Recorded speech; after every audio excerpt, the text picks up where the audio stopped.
Hello everyone, thank you so much for being here today. The other day I was sitting at the gym and I was waiting on my girls to get done with their Gabby Butler cheer clinic. It was amazing. And I was pondering different video ideas and it just came to me like, what if you lost everything? What if you didn't have any makeup at all? Where would you start again to replenish? Like, what would be the first things you would get? And I found that as I was making my list of the different things I would replenish, I realized that I was thinking really big picture about what I might need. I wasn't just thinking like, oh, I really like this certain glowy primer, I'm going to make sure I get that at the start. I was thinking about products that could stretch for as many occasions as possible. I was thinking about picking a foundation that I thought I would like under most any circumstance. And how I think this video is very telling is because it's going to say a lot about the products I love, and also I would say the look I love most of the time, because you know, I'm not immediately going to grab for every different eyeshadow palette or every different lip color. You're going to get a base amount of things that you can just work off of. And maybe the mindset is you're traveling and you just lost all your stuff, or you're just at home and something happened. Makeup room gets robbed. Every last piece is gone. Where do you start again? And I would start again with my skincare too. I would replace all of my serums from The Ordinary. If I was in a mindset of replacing everything, I might not get the Bobbi Brown face base. I might just get e.l.f. Holy Hydration, which is my night cream anyway, and I would like use that for day. I could keep using Vanny Cream on my under eye area, and I would repurchase my Supergoop Every Single Face Watery Lotion for my sunscreen. But as far as makeup goes, I thought about, okay, what about a primer? And I think a primer can be valuable if it's really good and if it really benefits your skin's hydration and staying power. I do love my Maybelline Skin Perfector 4-in-1 Glow Makeup. That stuff is awesome. It pairs so well with a lot of things. But across the board, do I always want a glowy look? Not necessarily. So I thought I would get my Hard Candy Sheer Envy Hydrating Primer with the 12-hour makeup grip. This is my favorite sort of long wear primer. Primer that could look good with anything. It smooths on really easily. It has the same look of like e.l.f. Power Grip or Milk's gripping primer, but it goes on really nice and smooth, not sticky. You immediately feel more hydrated, and I swear this has had a positive impact on staying power of most any foundation I put on top. So that's why I definitely wanted to choose that for my primer. And you know what I realize is if I'm buying an entire face of makeup, I'm making most of it be drugstore if at all possible, because if you are repurchasing everything all at once, there's kind of a practical thought of, well, maybe I don't want to spend a ton of money right now as I'm getting myself going, as I'm essentially creating a starter kit for myself. So thinking about foundation, my criteria was what would be appropriate in almost any occasion. You know, I'm going to want it to have some coverage, but maybe it doesn't need to be the fullest coverage. What do I feel just makes my skin look beautiful, and what really can last all day? And I came to the L'Oreal True Match Hyaluronic Tinted Serum, which is one that I'm probably going to repurchase fairly soon. I've used over half, and I wear this in the shade 2-3 Light. Absolutely love this stuff. I did put my own pump on it. I would probably have to deal with the dropper for a little while if I didn't have anything. And I'm just going to blend this in with my e.l.f. Duo Complexion brush. Speaking of brushes, I've gotten to the place where most of my brushes are drugstore, and I would seek out e.l.f. and Profusion first for anything I needed. I think that would be a very affordable way to get pretty much everything I would use on a regular basis. But look how pretty this foundation is. Like every time I put this stuff on, I'm like, yep, that's the stuff. Somehow it manages to give a little bit of a glow to the skin, but just in a really subtle, easy, soft way. It's more coverage than you expect to get out of something called a hyaluronic tinted serum, and it also doesn't like stay feeling super tacky on my skin, and I think that contributes to the good staying power as well. So this foundation is really hard to pick apart, and if it was a dressy event, if it was just an everyday doing my thing type of day, this would be appropriate. So yeah, I would repurchase that right away. For a concealer, you know, I would probably eventually pick up some correctors I like in different specific products, but if I'm having to repurchase everything, you know, what's one concealer that could do the job for me and do it well? And I kept coming back to the thought of e.l.f. Hydrating Camo Concealer, because this can basically give me all the coverage I want without drying me out. And this light peach shade for me is just so good. I think it just comes under the heading tried and true, which is what a lot of things in this video are.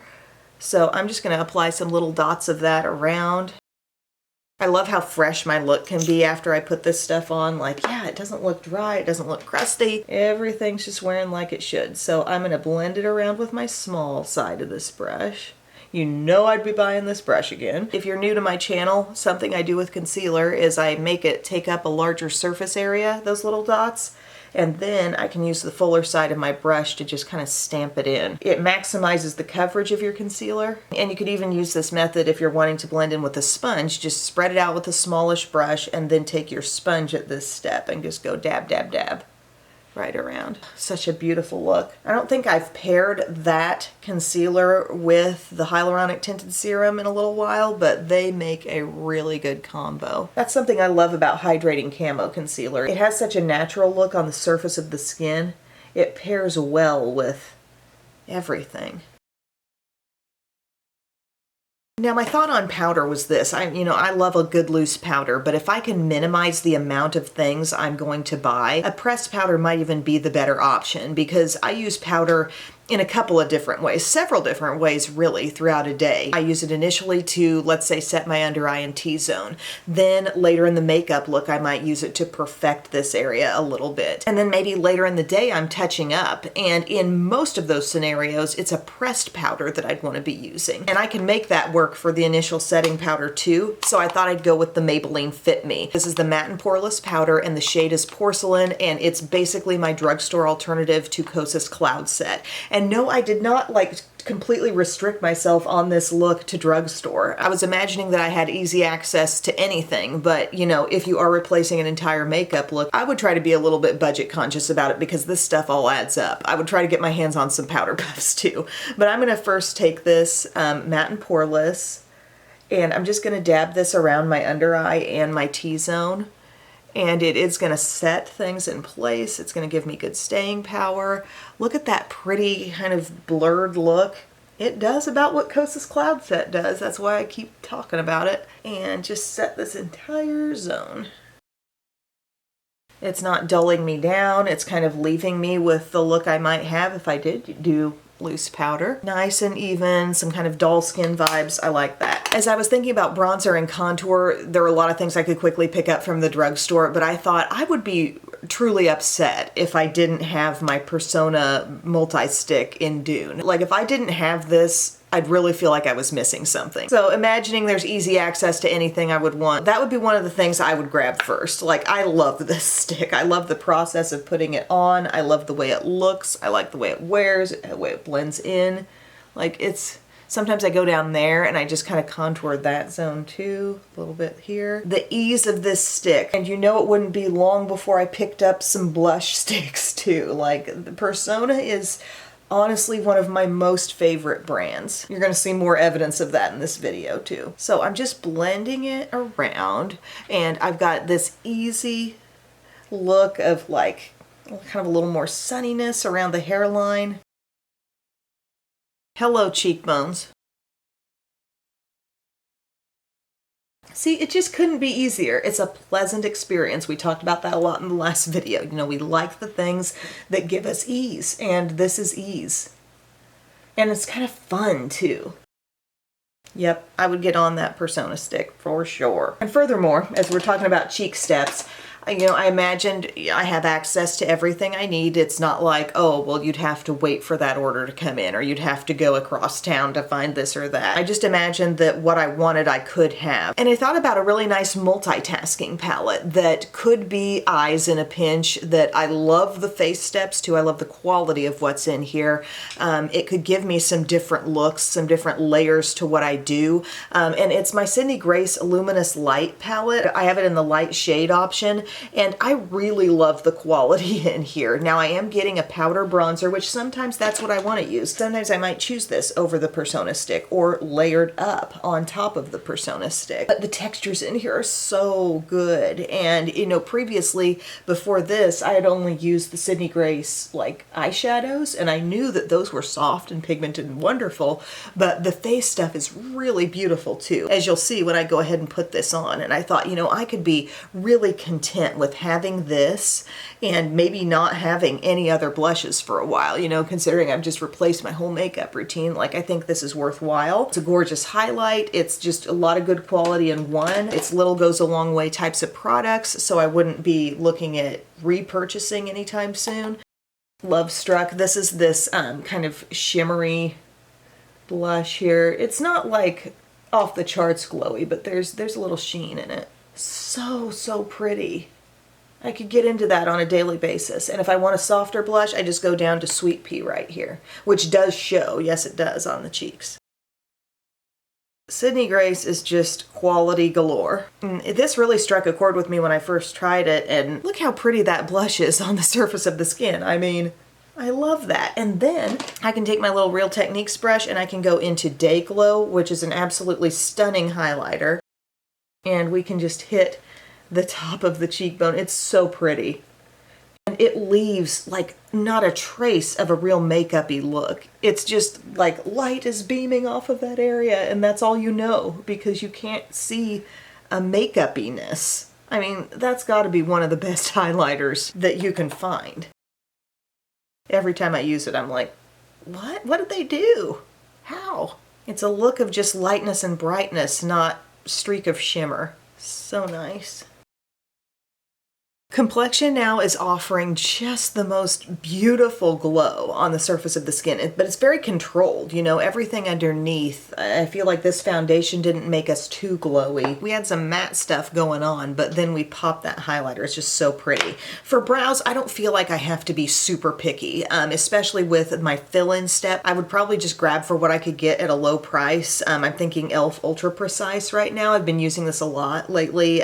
Cool Brown is the shade. Just a good shade. It works well for me. It's got the spoolie on the other end. Another even cheaper option that I could get away with and enjoy still is the Wet n Wild retractable brow pencil. That's a little bit thicker option, but like, yeah, I feel like it doesn't have to be one certain thing, especially if I'm replacing my entire makeup look. I could go pretty cheap on the brow pencil, and like we say often, every brand's got one. Usually one of these skinny kinds, you know, that's like the new technology that they're doing. The part of brows that I'm getting a little more particular or specific about is the gel I use to set it, and that's going to be Maybelline Brow Fast Sculpt in medium brown. Brilliant brush.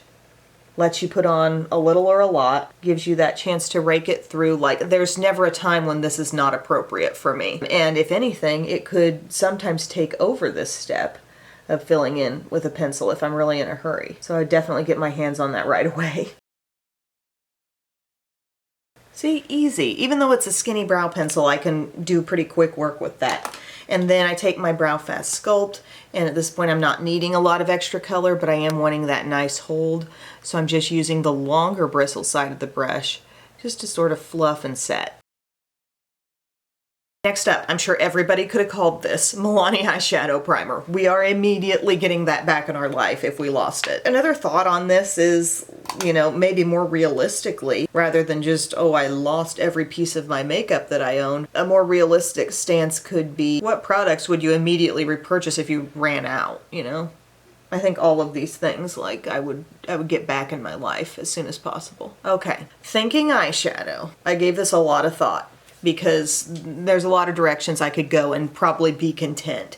But I thought it needs to be bigger than just a little quad for me. If I had to start fresh and just get one thing, I would really miss the variety of looks I could get, but yet I do want basic mostly. And I want ease, and I want beautiful blending, and I want that just happy experience of applying the eyeshadow. And my mind went to one of my all-time faves, and it's Persona, and it's the Identity 1 palette.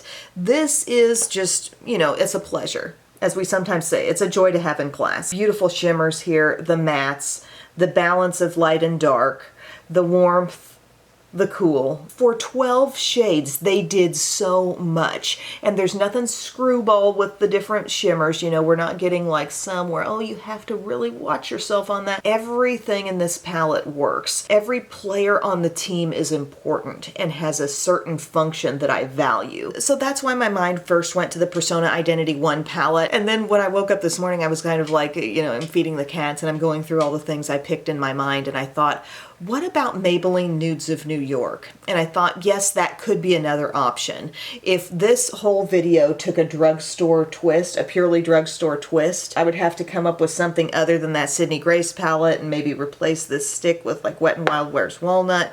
But this might become Maybelline Nudes of New York palette if I had to make a swap there. I just love this quality so much. This is such a nice palette. I'm gonna go into the shade Charming. I start here a lot when I'm using this, but I just love the way this sets up my crease. The smoothness, the pigmentation of the mattes. Anybody who has this, anybody who owns this palette, like, you know what I'm talking about here. You know this is a valid choice. The Identity 2 is a great one as well.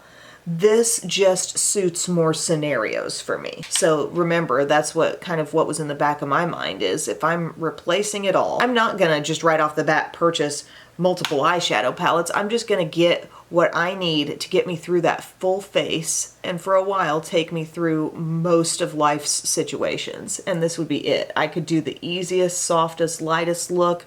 I could do something a little more dramatic, and I could just always feel like it's appropriate and also always enjoy the experience of putting it on. I'm gonna take a little bit of Chic now. That's our plum down here. It's matte. And add a little bit of that into my crease. Deepening a little. And when you layer that, Chic and Charming, when you layer those two, you really get just like this naturally shadowed look. It seems so like, yeah, that was the right tone to put in there. Very naturally occurring. Work it, crease, work it. And then, you know, whatever else is left on your brush, just let it continue to blend and blend. These are great shadows for blending over a kind of broad surface area. They will let you just blend to your heart's content. You can get these absolutely seamless. So I've got that blended out. And then another great point about this, you have a shimmery highlight, you have a matte highlight. I like taking Humble, the matte shade, just a little bit with my blending brush, and immediately, you know, you've perfected your matte setup. And there have been plenty of times I've used this for a nice light look. You do this kind of thing and you apply some of this on the lid and boom, you're done for an easy natural day. But I do want to show you today how far it can go. So I'm going to go into Fearless, which is our matte, really rich, deep brown. Deepest shade in the palette, and I'm patting that on my outer lid. Flipping the brush and bringing it to my crease as well. Isn't this stunning? The ease. The ease. If I had to be all drugstore with my replacements, this brush is bare right now. Profusion Small Pointed. I was thinking about what would you do about the Sydney Grace Luminous Light palette. What I would do is probably grab just a bronzer from the drugstore, like Rimmel Natural Bronzer, let's say, or just stick with Wet n Wild Wears Walnut from a stick. I might do both. You know, Rimmel Natural Bronzer is pretty cheap.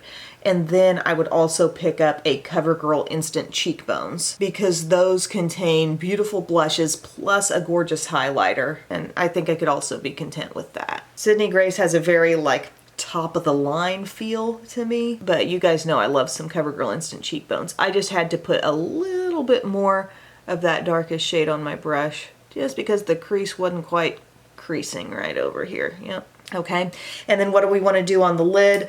Seductive is so pretty. If you're a taupe fan, you would love that. That really catches the light, but no, it's not straight silver. It's taupey. Bombshell is fun, this kind of murky, little bit deeper taupe, but I swear there's a hint, maybe just a hint of green in that. I'm taking a little smaller brush. I think I want to do some Goddess into Gold Digger. Okay, so Goddess is our deeper bronze.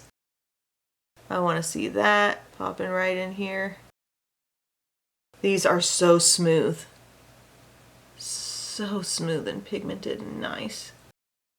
Another heading for this palette could be like if I could have created it myself, you know, like Gold Digger now. I'm going to that. Look at that brightness, but also fully opaque intensity. Boom. My neutral lovers, if you haven't yet treated yourself to this palette, consider it. It's for all seasons. It always looks good. And then, you know, around the inner corner, this one called Sassy, it really shines. There are honestly not a lot of inner corner highlight kinds of shades like this in palettes that hold their own, that are soft enough and opaque enough to really be seen. This one can be seen. And as I continue on with the eye look, I would be sticking with this palette and I would go down to like Bossy right here. This is so pretty. This kind of like plummy deep shimmer. It's like a plum brown. And take a teensy bit of that. Again, pigment is high. A little bit of that on small pointed and just let that smudge out your lower lash line. More highly pigmented shades just last better on the eyes. So this has a lot of pigment. I'm confident in the way it will last all day. We ask ourselves, well, why do Natasha Denona shadows last so well all day? They have very concentrated high pigment in the shades, and they've got a formula that's just able to adhere really well. And now on the under eye, we can go up under it with a little more matte and poreless and say, hey, I want you locked in there, powder. I just take a small brush. I reserve this for this kind of need when I just do powder on the under eye. And I come right up under it with a little bit of setting powder. For eyeliner, I was kind of back and forth on this. I thought, you know, if I had to replace a full face, an eyeliner might not be one of the first things I grab. But then I thought, ultimately, you know, you're going to need it at some point. So assuming I have access to everything, this is one of my most trusted liners right now, the Sephora Colorful Wink It Waterproof. Again, we're kind of assuming we have access to whatever we want. And I just find the ease of this pen really nice. It's very opaque and black. It's just as juicy as the day I bought it. And most importantly, it lasts all day. I actually am giving myself a little wing today. Why not? So yeah, the Gabby Butler Cheer Clinic yesterday. I did a little short video about it on my TikTok. It was such a cool experience for the girls. They did the cheer clinic part of it, which was like stretching and jumps and tumbling technique and all that jazz. And it was for all ages, which I thought was really cool. And at the end, we got to just watch Gabby and these guys who I follow nearly all of them on Instagram already. They are some of the best tumblers and stunters in the world. And to see them in our cheer gym, you know, like putting this on, it was fascinating, and I was really impressed by their attitudes. Like, they gave off kind of a UCA staff vibe, which, you know, UCA staff is just, I love them. And they also did like a little Q&A at the end, which I thought was cool, and Gabby seemed very, I thought, down to earth. They had a big old, like, it seemed practically like a tour bus pulled up to the gym, and her dad drives it. It's like you got these guys doing the thing, and then her dad is driving the bus, putting out the merch, explaining the schedule to the parents, keeping things going. I was impressed. I was really impressed with the way the whole thing was pulled off. And they said they wanted to come back again. But just for kids to be able to see that level of talent, and beyond like my kids, my girls are little. You know, it's always nice for little kids to be inspired. But when I imagine myself as a cheerleader, like let's say as at a high school level, or some of our male cheerleaders that we have in this area who were there, and getting to see what those guys could do, I think it's eye-opening for kids who are considering cheering in college, who are about to take that step maybe, to see that right in front of your face and be like, wow, I could be like them. And a lot of guys don't start cheerleading as early as girls do. And, you know, they were proof of that when they went and they said, somebody asked in the Q&A, how long have you been involved in cheerleading? And for the guys, it might have been like 4 or 5 years, and they were doing incredible stuff. And I just feel like that was probably really inspiring to the guys who were in attendance. And once they got into the stunt clinic, which was later in the day, I'm sure they learned a lot. But anyways, I would first repurchase my CoverGirl Exhibitionist Stretch and Strengthen. That is my mascara. I would say my mascara of the moment, but I legitimately think this is one of the best. It makes me feel like I'm using Superhero when I put it on. Even the brush is kind of like Superhero. But like my mom had noticed recently, she had gotten a new Superhero and the tube was actually kind of dry. And I thought, that doesn't seem right. But this, been using this tube for quite some time, this tube of Exhibitionist, and it's not even close to dry. But it's building well. See, look at how that built, that pretty fan of lashes. I would get this immediately. I would go without lower mascara for a while, and eventually, soon after, probably pick up Cali Ray come hell or high water. But I just thought, realistically, is that going to be a priority if you've got to replace your entire makeup collection, like, or your entire, let's say, makeup bag? If you've got to get a whole full face going, I could probably do without the lower mascara for a bit. I would get my Shiseido eyelash curler though. That's one high-end tool I'm pretty much sold on. e.l.f. years ago used to have an eyelash curler that I absolutely adored, but they changed it over time. It's just not the same. Got a little bit of mascara right above my eyeliner there where I don't really want it, so we'll have to flake that away in a minute. But thinking about lip colors, thinking about how I want variety, but yet I don't want to be purchasing everything under the sun at this moment. I'm going to get 2 hard candy lip liners. I'm going to get the shades Kiss and Tell, which is my warm neutral, and First Move, which is my cooler neutral. I'm getting the Lifter Gloss in Pearl because that could look good over anything and just give me that like center of the lip shine, you know. I need a gloss and that could work on it all. And then I thought some kind of either pinky berry shade of a Superstay Matte Ink crayon. I was thinking Lead the Way is a very works with anything kind of color, but these are sort of works with anything. So maybe I'll pick my more pinky option, which is Chase Dreams. I thought then I've got a pretty good range of what to do and I can make it shiny if I want to. This is what I'd buy first. You know, eventually I'd get more, but I'm gonna flake away this. So today I'm gonna do some of Chase Dreams. And, you know, we love the formula of these Superstay Matte Ink crayons. Like, eventually I'd be looking to get more. We're wearing pink today, so this will be nice. But my thought was, I get a pinky shade, and then I can adjust that as I want to with the lip liners. Like, I could make it look more of a neutral pink if I wanted to mix in some of, like, First Move, you know? And why did I pick hard candy lip liners instead of Revlon Color Stay? I love and adore Revlon Color Stay lip liners, and it wouldn't be long before I got some of those. But the hard candy ones, if I'm in a mindset where I'd probably be using these to fill in my whole lips because I don't have a lot of other lipsticks currently. These have a little bit bigger tip than Revlon, and they also have the brush at the other end, which kind of allows them to work as a full-on lip color a little bit more easily. So that's why I'm starting there if I have a very minimal amount of things. So I put that on, and then let's go on top with a little bit of this. That Gloss in Pearl is so pretty. It does take away some of the staying power if you put that on top of your matte ink crayon, but it's okay, it's so pretty. So that is my full look of products that would be the first things I would replace if I lost everything makeup wise. Key takeaway here is that these are things that I think would work for me in most occasions. So if it was a while before I got anything else, this could be my special occasion makeup, or this could be just my everyday, really easy, lightweight makeup. So thank you guys for watching. I would love to know your insights on this as well. Have you ever been in a situation where maybe you were traveling and you really needed your makeup but you didn't have your luggage, something happened with it, or, you know, God forbid, a house fire, or something happened where you didn't have anything, and I'm sure you had much bigger priorities to replace, but at some point in time when your mind returned to your makeup, what products were super important for you to have on hand again? Let me know in the comments section, my friends. Thank you so much for your time today, and I will see you again very soon. I love you. Bye.